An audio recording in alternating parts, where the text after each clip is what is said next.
Hi, welcome to PressPassTV.com. Thanks for joining us. I'm Michael Artsis. Now, we usually do behind-the-scenes sports reporting, but I'm a big fan of The Sopranos and saw the ending episode last night. I think you guys aren't paying attention, and I think that The Sopranos did have a great ending, so I wanted to get into it and tell you what my thoughts were.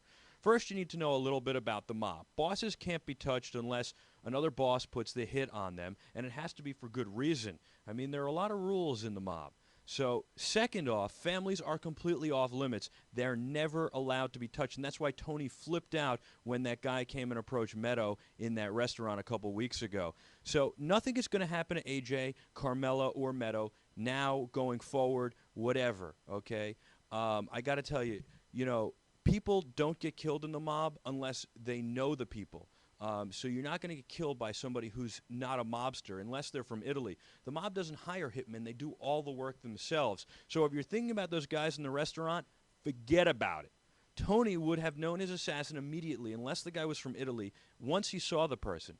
And once Phil is dead, there is no reason to kill Tony at all. There is nobody to kill Tony. The hit is off, and the New York crew and New Jersey crew can go on living. That's what the deal was. And once you make a deal in the mob, you never go back on it. Now, I got to tell you something else. The New York crew doesn't want to run the New Jersey crew. It's just too much territory to cover. I mean, you've got New York. You don't want to be working New Jersey as well. It's a lot of territory, and it's better if you take some from their pot instead of having to cover all of New Jersey as well. And that's why there are different crews. There are several crews, the Chicago crew, the New York crew, the New Jersey crew. That's the way it is.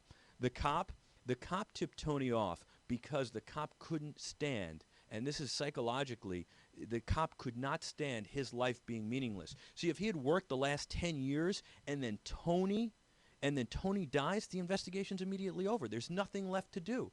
And that means his life is meaningless. He's worked 10 years for nothing. He was so close. If Tony lives, the investigation continues, and it's never solved, it's never over, and he can at least wake up every morning knowing he's doing something. He can believe that he's living for something and that his life and his family aren't ruined, because this guy has no life. He sacrificed his life, his family. He never sees his kids, and it was reiterated there in the car scene when he says, yeah, I'll be home. I just leave dinner on the table, and then he gets into a fight with presumably his wife. So we see how it's kind of ruined his life, and that's why he can't let Tony die, because that would be the end of his life, and that's why he tips Tony off.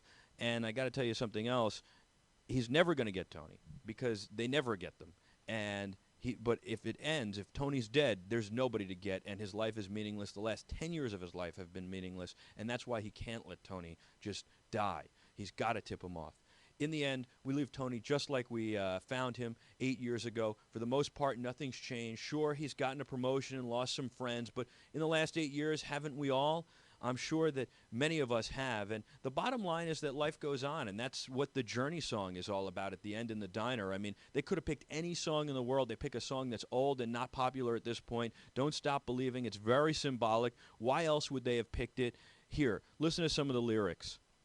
Working hard to get my fill. Everybody wants a thrill. Paying anything to roll the dice just one more time. Some will win, Tony wins. Some will lose, Phil loses. And some were born to sing the blues. Tony and his little kid, AJ, always are depressed. And the movie goes on. It never ends. It goes on and on and on, my friends, just like life, just like Tony's life. Don't stop believing. Come on, everybody now. Hold on to that feeling. All right, I'll stop singing because I'm terrible. But you get the idea. It's very symbolic, and that's why he picked that song, Don't Stop Believing. And I just think that that's the ending. The ending is that his life just goes on. We wandered into his life one day, and now we're just wandering out, and Tony will go on, and the mob will go on, and that's it. Don't forget to check out some more behind-the-scenes sports action on our website at PressPassTV.com, and come back to our YouTube page regularly at YouTube.com/PressPass. We're updating these behind-the-scenes sports stories daily. You can check out what athletes are like, what they do. We bridge the gap between you, the fans, and the athletes, bring you into the athletes' worlds and showing you what they're like. So check out some of our cool stuff. Leave us comments and enjoy. I'm Michael Artsis for everyone here at PressPassTV.com. Thanks for joining us. Be terrific.